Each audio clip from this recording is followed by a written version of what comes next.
Salut les passionnés, ici Pascal Auger, journaliste conférencier pour Québec-Compostelle qui est préparé, formé, inspiré pour marcher au Québec ou encore Compostelle et instigateur, coordonnateur du Chemin du Québec, 1200 km entre Montréal et le phare de Cap-Gaspé. Bienvenue à notre rando-rencontre aujourd'hui avec notre invitée Estelle Menassier, une aventurière, belle histoire à vous raconter. Si vous hésitez encore de partir et surtout partir seule, mesdames, elle a de belles... elle va vous rassurer en quelque sorte. Donc, on parle de ça avec elle.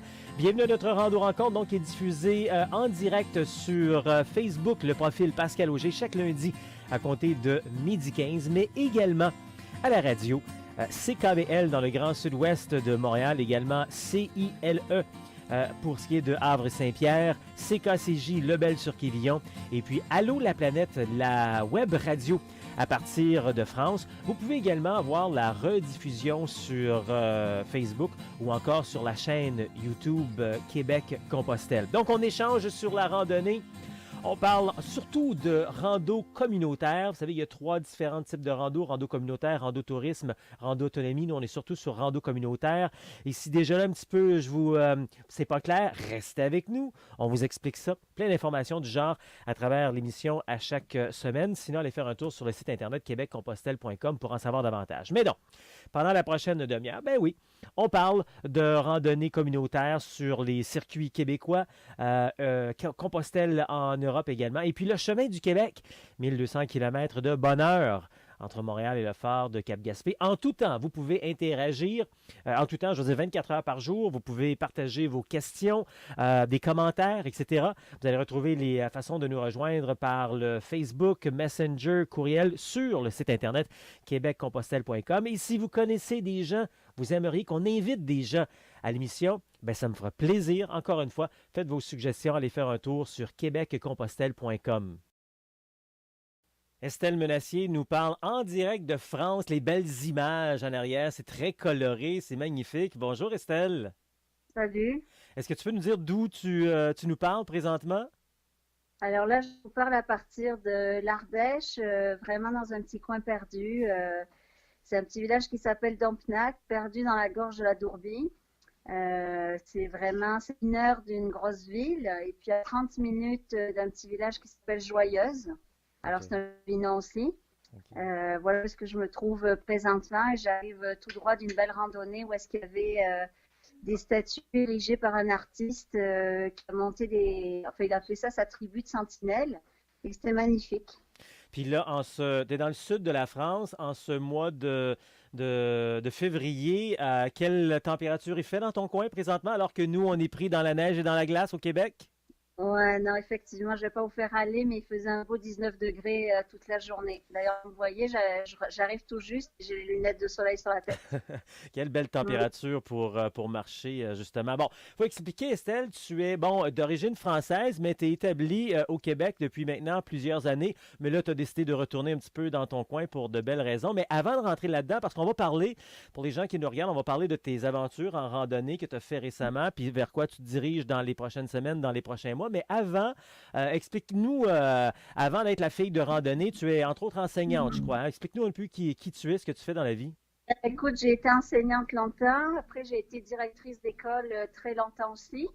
Et puis j'ai travaillé un moment au ministère de l'Éducation à une revue pédagogique et puis maintenant j'enseigne à l'université pour les directeurs d'école, Et ça, à c'est l'université. Et ça, c'était la carrière et le métier que tu avais quand tu étais en France avant ou tu as tout changé quand tu es arrivé au Québec? Écoute, je suis arrivée au Québec, j'avais à peine 18 ans, alors Ah, j'ai OK. fait mes études, j'ai tout fait au Québec, moi. OK, parfait, d'accord, je Mm. comprends.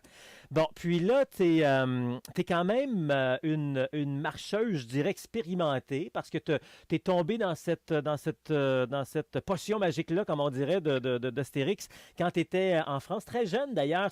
Habituellement, on développe ça un peu plus tard dans notre vie, pour ne pas dire autre chose, mais toi, ça s'est développé très jeune, puis ça a toujours fait partie de toi. Explique-nous ça un peu.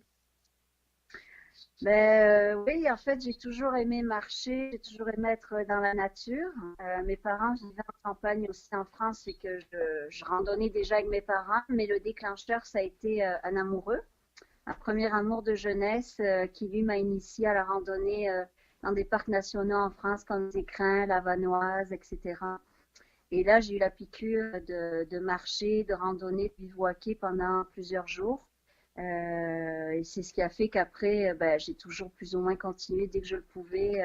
J'ai toujours organisé le voyage pour avoir toujours des moments de randonnée à vivre. Voilà. Puis je me suis aussi installée au Québec à Sautonne pour pouvoir également faire des randonnées, avoir les sentiers de l'Estrie, etc., proche de chez moi pour pouvoir marcher avec mes fils.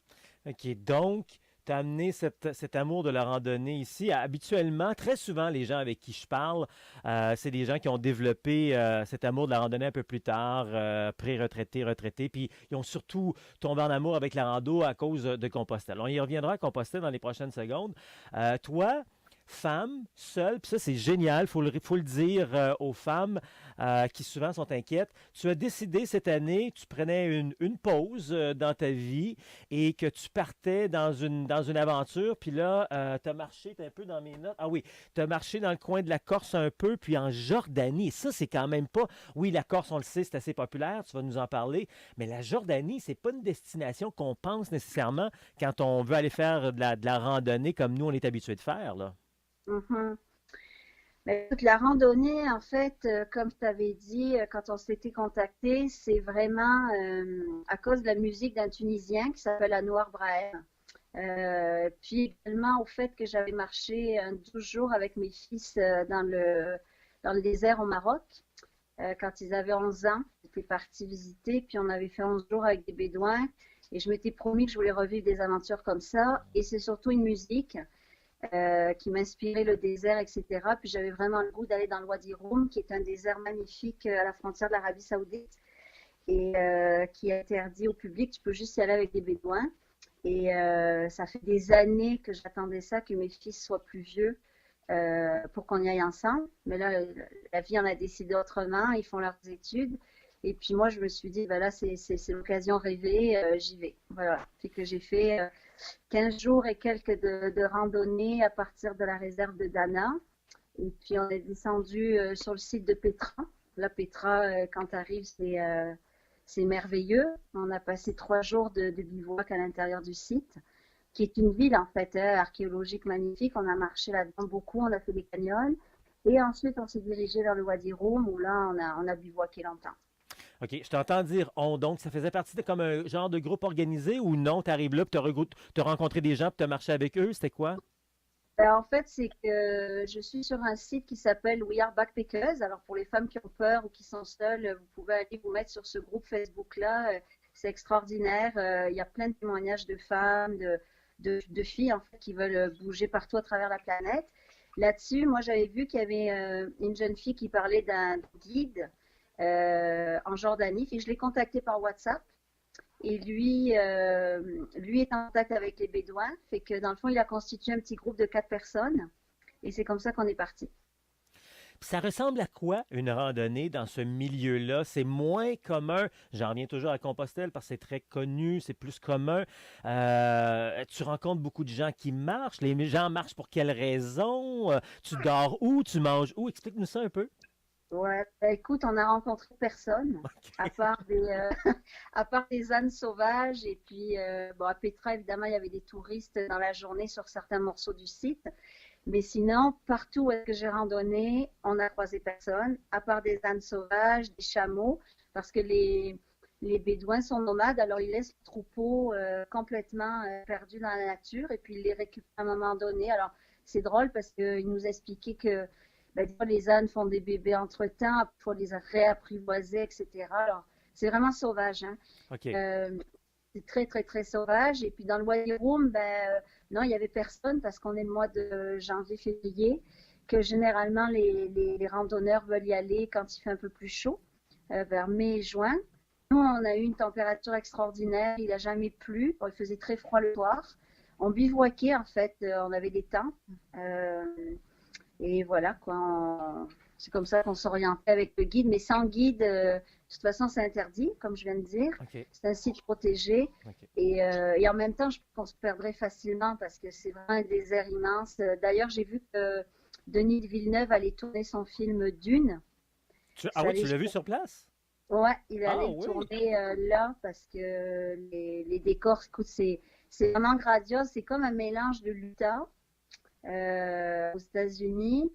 Et puis un mélange de Sahara avec des couleurs rouges, orange. Écoute, c'est magnifique, magnifique cet OK. endroit-là. Je le recommanderais à n'importe qui d'y aller. Puis pour les gens qui nous regardent ou qui nous écoutent à la radio, qui sont moins familiers, c'est quoi bivouaquer? Ben, bivouaquer, c'est que ben, tous les soirs, on dort dans un endroit différent. On a la tente, puis c'est ça, on arrive, on s'installe, généralement à l'abri du vent. Moi, un soir, j'ai eu la surprise, comme j'étais toute seule dans cette tente-là, ce soir-là, j'ai eu la surprise de me faire emporter par le vent. J'ai fait des petits rouleaux avec ma tente. Et puis, mais c'est ça, il y a beaucoup de vent, il fait froid, mais c'est ça, on changeait de place, on essayait de se mettre à l'abri des rochers pour éviter le vent, parce qu'il y avait beaucoup de vent à cette période-ci de l'année, mais il faisait très chaud la journée. C'est bivouaquer, c'est du camping sauvage. Oui, exactement. C'est Hein? du camping sauvage, il n'y a rien, il n'y a pas de toilette, on s'est pas lavé pendant plus de 12 jours. Voilà quoi, c'était vraiment l'aventure. Mais tu dis pendant 12 jours, mais la nourriture, vous aviez quand même La nourriture, il y avait des bédouins qui, le C'est ça. soir, arrivaient, OK. qui nous repéraient, parce qu'on faisait des feux. Avec le feu, ils nous repéraient, puis Wow! là, ils nous avaient de la nourriture. Hey, ça, c'est du. Pour les gens, là, on le dit tout de suite aux gens qui nous regardent, qui nous écoutent, qui pensent que Compostelle, c'est sauvage, là, qui sont inconfortables, sont insécures, là, c'est du luxe à comparer ce que tu as fait. C'est vraiment très agréable, très intéressant à jaser. Écoute, avant qu'on se dirige vers Compostelle, que tu as fait l'an passé, qui est du luxe, comme je disais, comparé à ça, c'est quoi cette folie, cette ferveur à l'intérieur de nous? Pourquoi tu marches comme ça? Pourquoi je marche? Je pense que à chaque fois que je marche, c'est comme si je me lave intérieurement, en fait.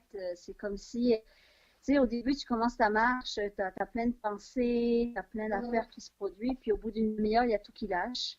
J'ai l'impression qu'on devient une sensibilité à fleur de peau, on épouse les paysages, on vit finalement le rythme de la nature aussi. J'adore ça. Me lever le matin avec le soleil, avec les éléments, me coucher sous un ciel étoilé, je trouve ça magnifique. Fait que je sais pas, ça, on retourne à un état de nature qui finalement nous fait du bien, nous connecte à la vie, à ce qu'on est, tout simplement des humains, des petits passants sur cette terre. Puis j'ai l'impression que c'est ça qui fait mon moteur finalement, c'est de me sentir terriblement en lien avec la nature. Allons vers Compostelle. Tu as Ouais. marché dans des endroits vraiment déserts, c'est le cas de le dire. Tu te retrouves à Compostelle sur un chemin qui est quand même assez populaire, le chemin portugais. Je pense que tu as fait le chemin côtier. Ouais. Ça a dû. Comment tu as vécu la transition? Ben, le chemin de Compostelle, c'était moi, je dirais que j'ai quand même une part de déception, parce que oui, il y a du monde, mais il y a beaucoup d'Américains, il y a pas beaucoup de francophones sur le chemin. Bien que j'ai rencontré à mon arrivée à Mouchia une équipe de l'Hacienda, tu sais, à Verdun. Je les ai rencontrés là, fait que j'ai vu des Québécois. Mais sinon, écoute, pas de francophones, beaucoup d'Américains, beaucoup des gens du nord de l'Europe, Suède, etc. Fait que j'étais un petit peu déçue parce que je m'attendais à rencontrer plus de Québécois, à avoir plus de compatriotes finalement sur le chemin. Fait que ça a été un petit peu ma déception. Mais sinon, j'ai adoré ça aussi, mais c'est complètement différent de ce que j'ai vécu là cet hiver. Ouais. Mais c'est ça. Mais j'ai aimé ça. C'est quelque chose que j'ai adoré l'idée d'arriver à la cathédrale. Je trouve que c'est un moment très émouvant, tout le monde le dit, mais c'est banal de le dire, mais c'est pas banal de le faire. Mhm. C'est pas banal l'arrivée. Peu importe sous quelle température on arrive. Nous, il faisait froid, il pleuvait un peu, mais je sais pas, il y a un moment magique, il y a une énergie, Saint-Jacques qui opère et qui fait toute la différence. En plus, quand je suis arrivée, je suis tombée là sur mon premier français, qui est Gilles Béligou, qui est d'ailleurs qui fait l'accueil des Québécois et des francophones à Saint-Jacques. Oui, oui. Est-ce que t'es allé chez lui? Oui, Ah, là, wow. il louait, quand je l'ai rencontré, il louait. Et OK. là, il m'a invité pour la première semaine d'avril à la semaine sainte. On est Ah, supposé se retrouver. ah magnifique. On est supposé se retrouver parce qu'il m'a tout fait visiter cette fois-là. Et on est supposé se retrouver pour vivre la semaine sainte avec lui. Fait que voilà, qui est un être extraordinaire, qui a sa maison là-bas, qui accueille des pèlerins, etc. Et j'ai un projet avec lui de faire Éphèse, Turquie, Rome et Saint-Jacques dans OK. 2 ans, qu'on fasse un 3000 km. Hmm. Et ça, c'est un projet qui m'anime énormément, fait que je pense que je vais faire partie de leur équipe. OK. Ben, pour les gens qui ne sauraient pas de qui on parle, Gilles Bulgau, vous avez juste à regarder dans les autres vidéos qui sont disponibles de Québec-Compostelle. On a fait quelques entretiens avec lui, puis effectivement, mais pour encore quelques semaines, quelques mois, il accueille des gens à Compostelle. Il a loué justement un environnement, puis il prend soin des gens en français. C'est ça qui est le fun. Et après, il passe à autre chose. Il va peut-être partir marcher justement avec Estelle, mais oui, c'est effectivement. Mm. Écoute, revenons. Ben, tu disais qu'il n'y avait pas eu beaucoup de Français, de francophones. Faut dire que tu faisais le chemin portugais également et les francophones généralement font le Camino Frances parce qu'ils arrivent de France. Ouais. Beaucoup de Québécois également vont partir de Saint-Jean-Pied-de-Port ou encore de Burgos. Donc ça explique peut-être un peu le fait qu'il y avait moins de francophones sur le chemin portugais finalement là. Oui, oui, oui, c'est sûrement ça qui a dû. Attends, je veux juste changer de. Voilà. Oui, c'est sûrement ça qui a expliqué le fait que j'ai rencontré peu de francophones. Mais moi, ça m'a un peu déçue parce que le soir, j'aurais aimé Ouais. plus d'échanges, plus parler, que c'était un chemin typique un petit peu parce que finalement, il n'y a pas grand monde non plus. Mais il faisait très chaud, par exemple, hein. Dès qu'on est rentré dans les terres, c'était excessivement chaud. Mais c'est magnifique, hein, je ne le regrette pas. Moi, j'ai hâte de faire celui d'Andalousie qui m'a attiré énormément parce que j'ai des gens qui l'ont fait puis qui disaient que c'était vraiment beau, mais il faut le faire mars, là, parce que sinon, après, les températures sont excessivement chaudes. C'était à quelle période déjà que tu l'as fait? J'ai fait ça juillet-août dernier. En juillet. Et tu étais seul, toi, ben seul, tu sais, on se comprend. Toi, tu étais seul, mais tu rencontres plein de gens, mais tu étais seul. Oui, c'est OK. ça. On rencontre des fois du monde, là, mais oui, oui, j'étais seule, ouais. OK. Ouais. Et qu'est-ce que tu as à dire aux femmes seules qui s'inquiètent?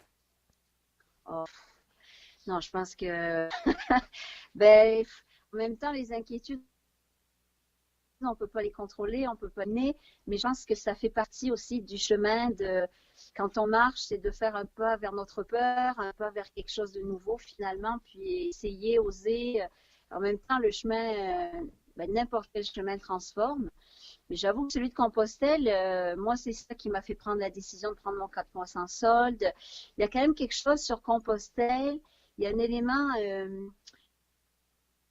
je dirais un peu spirituel, mythique, ou je ne sais pas ce qui opère, mais qui a fait que j'ai pris cette fameuse décision de lâcher mon travail pendant 4 mois pour oser faire encore de la marche, oser vivre quelque chose de nouveau. Alors moi, je dirais que si on traverse un peu sa petite peur et qu'on ose, ben, la magie opère, il va se passer ensuite des conséquences magiques. Alors, tout ce que je peux vous dire, c'est essayer, puis vous allez voir, parce que vous êtes en Europe, alors si au bout de 2, 3 jours, vous n'êtes pas confortable, vous pouvez toujours arrêter, vous pouvez toujours décider de faire les choses autrement. Une partie peut-être qui explique la magie, c'est quand même 1200 ans d'histoire, à commencer par, un apôtre qu'on aurait retrouvé dans un champ suivant une étoile, champ comme Pau, étoile Estelle. Donc, c'est un peu toute cette magie-là, cette histoire-là, ce patrimoine, cette culture-là également, je pense, qui opère. Puis le fait que l'on marche sur un chemin que des milliers, des millions de personnes ont marché depuis 1200 ans. Écoute, je pense que Ouais. le soleil se couche, puis on commence à avoir des petites coupures dans notre communication, mais donc Ouais. on va terminer bientôt. En terminant, où en es-tu dans ton état de randonneuse? Tu es en pause présentement. Comment te sens-tu? Je sais pas. J'ai le goût de terminer comme ça. Tu as l'air resplendissante. On se connaît pas du tout. On s'est écrit il y a quelques jours par la magie de Facebook parce que bon, le réseau de Québec-Compostelle est de plus en plus grand. Mais parle-moi un petit peu de toi là, présentement. Là. Ben, présentement, c'est l'expression on est sur son X, qui veut dire que je suis vraiment au cœur de mes passions, au cœur de ce que j'aime le plus faire dans ma vie. Alors, effectivement, je suis très heureuse. Je suis heureuse aussi de pas être dans le froid québécois. Mais au-delà de ça, je suis heureuse d'être dans les marches. Je suis heureuse de faire ce que j'aime le plus au monde finalement. Fait que c'est ça, comme tu dis, j'ai peut-être l'air resplendissante parce que je vis actuellement juste de mes passions. Écoute, Voilà. quel beau message, puis j'espère qu'on a pu le transmettre également aux gens. C'est un peu le but quand on fait ces rando-rencontres-là, de mettre en valeur non seulement les gens qui ont cette passion-là, mais cette passion-là en général pour la transmettre aux autres, pour qu'ils puissent la découvrir également. Alors, Estelle, merci beaucoup de ta participation aujourd'hui. Merci Pascal et au plaisir de marcher avec toi au Québec. Oui, bien sûr. J'espère que peut-être qu'on aura la chance d'aller marcher sur le chemin du Québec. Là, on a un beau 1200 km à découvrir ensemble. Ben oui, pourquoi pas. T'as rendez-vous. Bon, dans les prochaines secondes, on va regarder le calendrier. Vous êtes de plus en plus allumés le printemps, hein? Saison estivale pour aller faire de la randonnée d'un jour, pour vous préparer pour aller faire Compostelle cette année ou une autre, ou encore aller marcher à travers le Québec. On va vous parler de ça dans les prochaines secondes, donc calendrier d'activités, randonnée, formation, etc. Mais avant, je voulais juste prendre quelques secondes pour jaser de randonnée seule ou accompagné. Je voyais ça passer sur les fils des réseaux sociaux cette semaine. Entre autres, une dame, c'est souvent comme ça, qui voulait aller marcher Compostelle, mais qui ne veut pas y aller toute seule. Et là, c'est drôle quand même quand on y pense. Hein. On va sur les réseaux sociaux, puis on demande à un paquet d'étrangers, est-ce qu'il y a quelqu'un qui veut venir marcher avec moi? Parce que je suis inquiète d'aller marcher et rencontrer des étrangers. Il y a quelque chose à méditer là-dedans. Là. Si vous allez marcher à Compostelle, puis vous allez voir, c'est un peu le même principe pour le Québec également, surtout sur les grands axes. Camilo Frances, on l'a déjà dit, c'est le chemin le plus achalandé. Deuxième, c'est le chemin portugais. Troisième, c'est le chemin du Puy. Vous allez toujours avoir des gens. Alors ne vous inquiétez pas, vous aurez toujours des gens. Et des gens là, qui sont là pour vous aider également. Vous êtes plus en sécurité sur ces chemins-là qu'à bien des endroits à travers le monde, peut-être même dans votre propre ville. OK? Et ça m'amène donc à parler, est-ce qu'on marche seul ou accompagné? Bien, de un, quand on marche au Québec ou encore Compostelle, on est toujours seul puis on est toujours accompagné. Comme je viens de mentionner, Compostelle, on peut toujours décider, aujourd'hui, je marche seul. Je fais ma patente à moi. Et sinon, on peut toujours se joindre avec des gens puis marcher. Il y a des gens partout. Alors, on n'est jamais seul, on n'est jamais accompagné. On est toujours seul, on est toujours accompagné. C'est le même principe pour le Québec. C'est vrai que les étendues sont un peu plus grands, mais il y a toujours quelqu'un dans sa maison de campagne, en train de travailler dans le champ ou à travers les communautés que l'on passe. Alors, il y a toujours un beau mélange. Ne vous inquiétez pas. Allez-y, marchez, faites-vous ce grand plaisir-là également. Bon, OK. Je vais vous parler donc de calendrier. Qu'est-ce qui se passe dans les prochaines semaines? Je vais vous inviter à aller faire un tour sur le site internet québeccompostelle.com qui est en refonte. On va avoir la nouvelle version qui s'en vient d'ici quelques temps. Mais en allant faire un tour à la première page, vous allez voir, c'est écrit trouver votre atelier. Et puis, vous allez voir donc le calendrier. Et vous allez voir également que bientôt, la première fin de semaine la première, non, c'est la deuxième cette fois-ci, c'est vrai, du mois de mars. C'est notre week-end de formation rando. C'est vraiment le moment le plus complet pour s'initier à la randonnée sur 2 jours. Le samedi, on va faire tout ce qui s'appelle explication de préparation théorique, technique. Donc, on prend la journée pour vous parler de matériel, de comment ça marche Compostelle en Europe, comment ça marche également au Québec. Donc, toute cette information-là, on va dîner ensemble, dîner communautaire, les gens ensemble. Donc, on va échanger, partager. Et puis, le soir, tout le monde se retrouve dans sa petite alberguée. Je dis ça, tout le monde a trouvé un endroit qui lui convient. Vous allez dormir chez quelqu'un d'autre. Un peu le même principe quand on va à Compostelle ou à travers le Québec. Donc, on sort un peu de sa zone de confort. Puis, on apprend c'est quoi aller dormir chez un étranger. Comment s'adapter. Parce que c'est ça que vous allez faire quand vous allez marcher au Québec ou encore à Compostelle. Et le lendemain, le dimanche, on part à 7 h du matin pour faire une randonnée de 15 ou 25 km. C'est vous qui décidez, vous voulez faire le 15, de faire le 25, pas de problème. Il n'y a rien qui vous est imposé. Donc, le prochain, c'est le 9 et le 10 avril. Il reste quelques places, mars. Avril et mai, il reste 2 places seulement. Juin, ça commence à se remplir assez bien également. Alors, c'est une année assez spectaculaire cette année. On sent qu'il y a un engouement là, pour la randonnée. Donc, week-end, formation rando, c'est un 14 heures, plus de 14 heures là, de préparation, formation et d'échange. Et puis, à part ça, si vous êtes dans une autre région, à travers le Québec, à travers le monde, vous voulez voir, vous voulez faire des formations, vous ne pouvez pas vous déplacer, on a les ateliers en ligne. Ça se donne en tout temps, 24 heures par jour. Vous pouvez suivre les ateliers en ligne. C'est près de 4 heures de préparation et de formation également. Et puis oui, Après ça, ça va peut-être vous tenter de venir vous joindre à nous pour faire une randonnée. Ben, ça tombe bien parce que régulièrement, on fait des randonnées d'un jour. Prochaine randonnée, c'est le 17 mars. On va marcher sur le chemin du Québec entre Valcourt et Richemont. Vous avez le choix entre un 10 et un 25 km. C'est de toute beauté et on va commencer à être dans l'esprit du printemps en plus davantage. Alors, vous allez avoir toutes ces informations-là.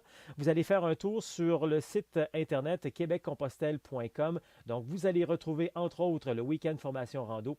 Et puis, si vous descendez dans le calendrier, bien, vous voyez aussi là, la rando initiation retrouvailles du 17 mars. Donc, il y a plein d'activités comme ça pour bien s'initier à la randonnée et faire comme je le disais, faire les ateliers en ligne en tout temps. Bon, il y a plein d'autres éléments également qu'on appelle, entre autres, le réseautage magasinage pour vous accompagner en magasin, pour faire les bons choix, pour ne pas gaspiller du temps, pas gaspiller de l'argent également, pas se faire comparer au camping sauvage. Nos centres de plein air sont magnifiques et tout ce qu'il faut, mais on connaît mal la randonnée pédestre de longue durée et souvent on nous équipe des gros sacs pour partir faire de la rando autonomie, partir dans le bois, en forêt, en montagne pendant des semaines. On n'a pas le bon matériel. Donc, c'est pour ça qu'on a le réseautage magasinage. On vous accompagne là-dessus. La prochaine, c'est le 20 avril. Allez voir sur le calendrier pour ça. On fait également des rencontres individuelles, personnalisées ou même en groupe. Bientôt encore, je vais rencontrer un groupe de 10 à 20 personnes.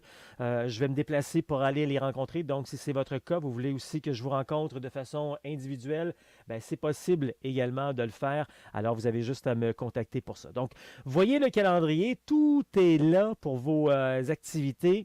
Et puis, si jamais il manque d'informations, c'est pas clair pour vous, je comprends. Des fois, on se perd un peu sur des sites Internet. On va le clarifier d'ailleurs, le nôtre, bientôt avec la nouvelle version. Vous avez juste à me rejoindre sur le site Internet. Vous allez avoir tout de suite en haut de page le numéro de téléphone, le courriel, Messenger, Facebook. Je suis très accessible pour répondre à vos questions. Pour moi, c'est très, très, très important. La randonnée pédestre de longue durée, c'est un élément humain. Puis on ne doit pas se cacher en arrière de plein de technologies pour ne pas être capable de vous répondre. Donc, vous allez avoir les informations. Donc, retenez, vous voulez vous initier, bien c'est le temps. 9 et 10 mars, un week-end formation rando. La prochaine rando, initiation, retrouvailles, c'est le 17 mars. Voyez le calendrier à québeccompostelle.com. On est également sur Facebook, Instagram et la chaîne YouTube. Québec Compostelle, ça marche.